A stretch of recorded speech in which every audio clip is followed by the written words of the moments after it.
एक बार की बात है, रतनपुर नाम के गांव में मीठी अपने पिताजी उमेश और सौतेली माँ रमा के साथ रहती थी।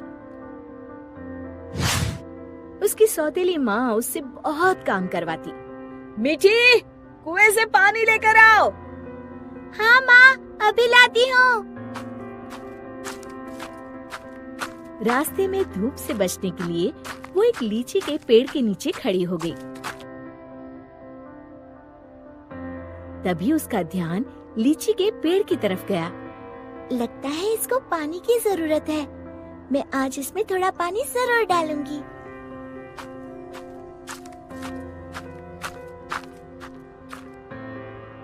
लौटते समय मीठी अपने घड़े से थोड़ा पानी लीची के पेड़ में डाल देती है। अब ये उसका रोज का नियम हो गया। जाते समय थोड़ी देर रुकती और आते समय थोड़ा पानी उसमें डाल देती। उसी पेड़ में एक चुड़ैल रहती थी। इतना ठंडा और मीठा पानी बड़े दिनों के बाद मिला है। एक दिन चुड़ैल ने सोचा, क्यों ना इस लड़की को दोस्त बनाया जाए। बहुत दिनों से मैंने कोई इंसान नहीं खाया। और वो मीठी की हम उम्र लड़की का रूप बनाकर कुएं पर बैठ गई। क्या नाम है तुम्हारा? मीठी। और तुम्हारा? अम्बी। अम्बी? अम्बी तो खट्टी होती है। तुम मीठी और मैं खट्टी, मतलब मीठी खट्टी। नहीं, मीठी खट्टी नहीं, मीठी अम्बी। दोनों खिलखिलाकर हंसने लगती है। अरे, मुझे तो तुमसे बातें करके बड़ी देर हो गई। और जल्दी से घड़ा लेकर घर के लिए चल दी। थोड़ा सा पानी उसने लीची के पेड़ में भी डाल दिया। चुड़ैल बहुत दिनों से अकेली रह रही थी। उसे मीठी का साथ अच्छा लगा।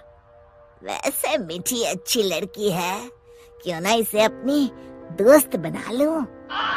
ऐसे ही रोज मीठी और अम्बी कुएं पर मिलती और ढेर सारी बातें करती, खूब हंसती, खिलखिलाती। एक दिन, आज तो बड़ी देर हो गई, मीठी पानी लेने नहीं आई। क्यों ना उसके घर जाकर देखूं। ये सोचकर चुड़ैल मीठी के घर पहुंच गई। वहाँ उसने देखा, मीठी, अभी तक तुमने बर्तन नहीं धोए और पानी भी नहीं लाई।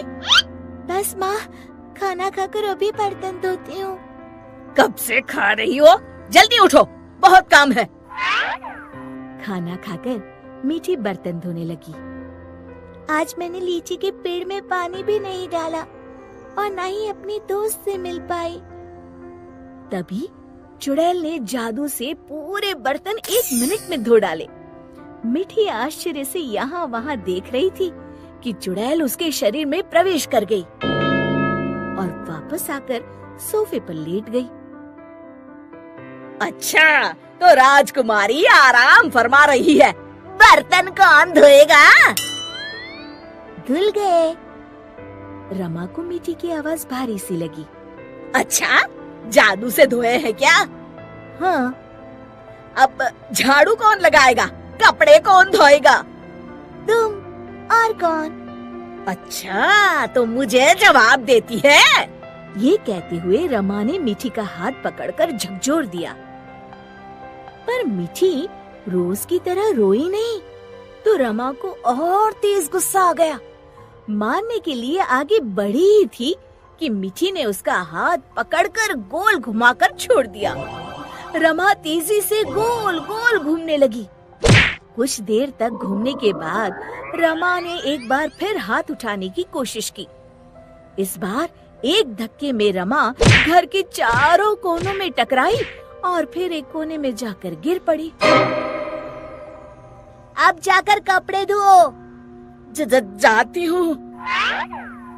वो आराम से सोफे पर लेटकर टीवी देखने लगती है। थोड़ी देर बाद रमा कपड़े धोकर कमरे में आई।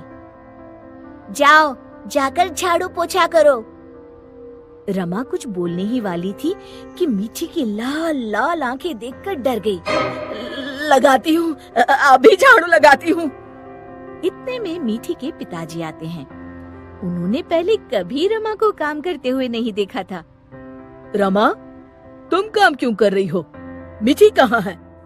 रमा जोर जोर से रोने लगी और उंगली से इशारा किया जहाँ मीठी आराम से लेटी हुई थी।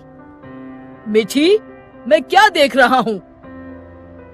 मीठी के पिताजी उसका हाथ पकड़कर उसे उठाते हैं, पर मीठी को देखकर बुरी तरह डर जाते हैं और पीछे हट जाते हैं।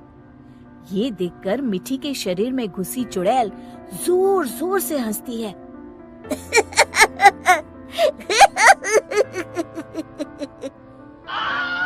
उमेश समझ जाता है कि मीठी पर चुड़ैल का साया है। कौन हो तुम और यहाँ कैसे आई? तभी चुड़ैल मीठी के शरीर से निकलकर लहराती हुई सामने खड़ी हो गई और गूंजती हुई आवाज में उसने कहा, मैं अम्बी हूँ। क्या कहा? अम्बी मतलब लीची वाली चुड़ैल?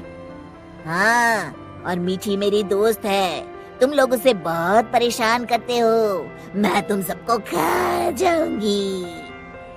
उमेश और रमा डर के मारे थर थर कांपने लगे। हमें माफ कर दो अम्बी, आज से हम ऐसा नहीं करेंगे। हाँ हाँ, हमें माफ कर दो, आज से हम ऐसा नहीं करेंगे। मैं कसम खाती हूँ, मीठी को अपनी सगी बेटी की तरह ही रखूंगी। नहीं, तुम सब झूठे हो। अम्बी को बहुत गुस्सा देखकर मीठी बोली, नहीं नहीं अम्बी, तुम मेरी अच्छी दोस्त हो ना। मेरे माँ पिताजी को कुछ मत करो। नहीं, इन्हें सबक मिलना जरूरी है। तुम्हें मेरी कसम। ठीक है, अभी छोड़ देती हूँ, लेकिन जब भी तुम्हें मेरी जरूरत हो मुझे बुलाना, मैं फौरन आ जाऊंगी।